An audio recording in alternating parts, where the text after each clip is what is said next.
गांव में एक रामलाल नाम का एक किसान अपनी पत्नी और 4 लड़कों के साथ रहता था।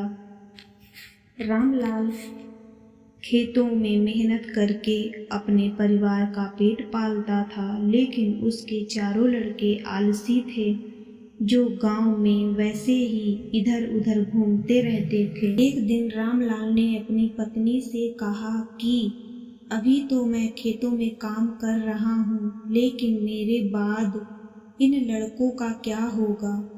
इन्होंने तो कभी मेहनत भी नहीं करी, ये तो कभी खेत में भी नहीं गए। रामलाल की पत्नी ने कहा कि धीरे धीरे ये भी काम करने लगेंगे। समय बीतता गया और रामलाल के लड़के कोई काम नहीं करते थे। एक बार रामलाल बहुत बीमार पड़ गया। वह काफी दिनों तक बीमार ही रहा। उसने अपनी पत्नी को कहा कि वह चारों लड़कों को बुला कर लाए। उसकी पत्नी चारों लड़कों को बुला कर लाई। रामलाल ने कहा, लगता है कि अब मैं ज्यादा दिनों तक जिंदा नहीं रहूंगा। रामलाल को चिंता थी कि उसके जाने के बाद उसके बेटों का क्या होगा, इसलिए उसने कहा, बेटों, मैंने अपने जीवन में जो भी कुछ कमाया है वह खजाना अपने खेतों के नीचे दबा रखा है।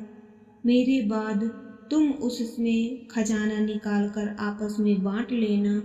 यह बात सुनकर चारों लड़के खुश हो गए। कुछ समय बाद रामलाल की मृत्यु हो गई। रामलाल की मृत्यु के कुछ दिनों बाद उसके लड़के खेत में दबा खजाना निकालने गए।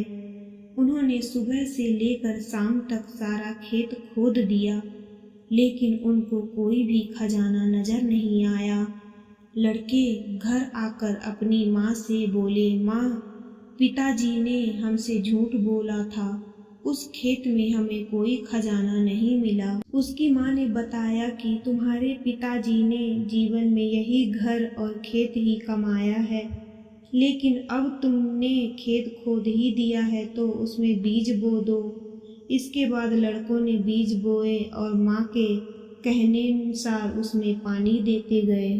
कुछ समय बाद फसल पक कर तैयार हो गई, जिसको बेचकर लड़के को अच्छा मुनाफा हुआ, जिसे लेकर वह अपनी माँ के पास पहुँचे।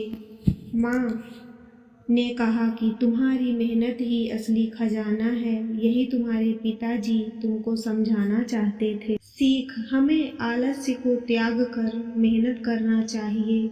मेहनत ही इंसान की असली दौलत है।